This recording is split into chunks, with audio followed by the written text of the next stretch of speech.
Guys நம்ம இந்த வீடியோல என்ன பார்க்க போறோம்னாங்க டிஎன்பிசி குரூப் 2 மற்றும் 2A பத்தி டிஸ்கஷன் பண்ண போறோம். ஃபர்ஸ்ட் உங்களுக்கு ரெண்டுக்கு சேர்ந்து ஒரு ப்ரிலிம்ஸ் எக்ஸாம் தான் வைப்பாங்க. இதுல நீங்க ஹை லெவல் ரேங்க் எடுத்துருந்தீங்கன்னா நீங்க ரெண்டு எக்ஸாம் எழுத முடியுங்க. அப்படி இல்லாட்டி 2Aக்கான எலிஜிபிள் மார்க் எடுத்திருந்தீங்கன்னா நீங்க 2A மட்டும் எடுக்க முடியுங்க. ஒரு போஸ்டிங் குறிப்பிட்ட ரேஷியோ படி எடுப்பாங்க. இதெல்லாம் நீங்க ப்ரிலிம்ஸ்ல நல்ல மார்க் ஸ்கோர் பண்ணீங்கன்னா மட்டும்தான் தெரியும். ப்ரிலிம்ஸ்ல வந்து நீங்க எவ்வளவு மார்க் ஸ்கோர் பண்ணிக்கிறீங்கலாம் தெரியாதுங்க.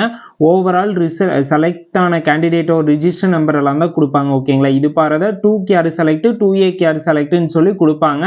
இதுதாங்க ப்ராசஸ். ஃப்ரெண்டுக்கு சேர்ந்து ப்ரிலிம்ஸ் எக்ஸாம் சேம் தான். இதில் வந்து ஜென்ரல் தமிழ், ஜென்ரல் இங்கிலீஷ் நீங்கள் எது வேணால் எடுத்துக்கலாங்க. ஜென்ரல் தமிழில் 100 கொஸ்டின் இருக்குது, ஜென்ரல் இங்கிலீஷில் 100 கொஸ்டின் இருக்குது. நீங்கள் எது வேணால் எடுத்துக்கலாம், உங்களோட விருப்பங்க. நெக்ஸ்ட் வந்து மேக்ஸு, ரீசனிங் இந்த ரெண்டு சேர்ந்து 25 கொஸ்டின் இருக்குங்க.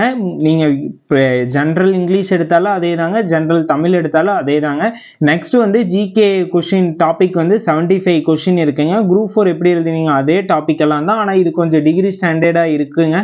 நீங்கள் 11th 12th ப்ளஸ் வந்து அதர்ஸ் அப்டேட் சில நோட்ஸு புக்கெல்லாம் நான் சொல்லுவேங்க. அந்த புக்கெல்லாம் நீங்கள் கொஞ்சம் யூஸ் பண்ணிக்கிங்க. அதுல எல்லாம் நிறைய கண்டென்ட்டு A to Z எல்லாமே கொடுத்துருப்பாங்க. அது ரொம்ப பெஸ்ட்டாக இருக்குது. அதை பற்றி புக்கு பற்றி அப்டேட் எல்லாம் அப்கமிங் வீடியோவில் கொடுக்குறேங்க.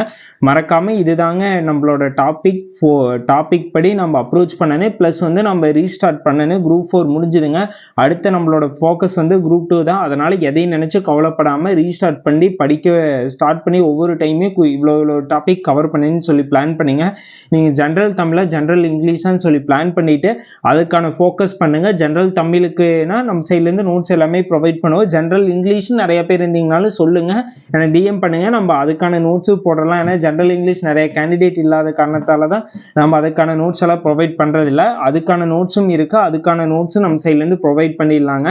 மறக்காமல் கமெண்ட் பண்ணுங்கள். எக்ஸாமுக்கு தொடர்ந்து படிக்க ஸ்டார்ட் பண்ணுங்கள். டைம் வேஸ்ட் பண்ணிடாதீங்க. இதான் ப்ரிலிம்ஸோட முக்கியமான பிளானு. எல்லாம் டவுட் கேட்டுகிட்டே இருந்தீங்க. எனக்கு தொடர்ந்து டிஎம் நிறையா வந்துச்சு. அதனால் நம்ம சைட்லேருந்து ரிப்ளை பண்ணிடுங்க. அதனால் ரிப்ளை பண்ணியாச்சு. வேறு ஏதோ ஒரு டவுட் இருந்துச்சுனால அதையும் கமெண்ட் பாக்ஸில் கமெண்ட் பண்ணுங்கள். நம்ம சைட்லேருந்து ரிப்ளை வருங்க.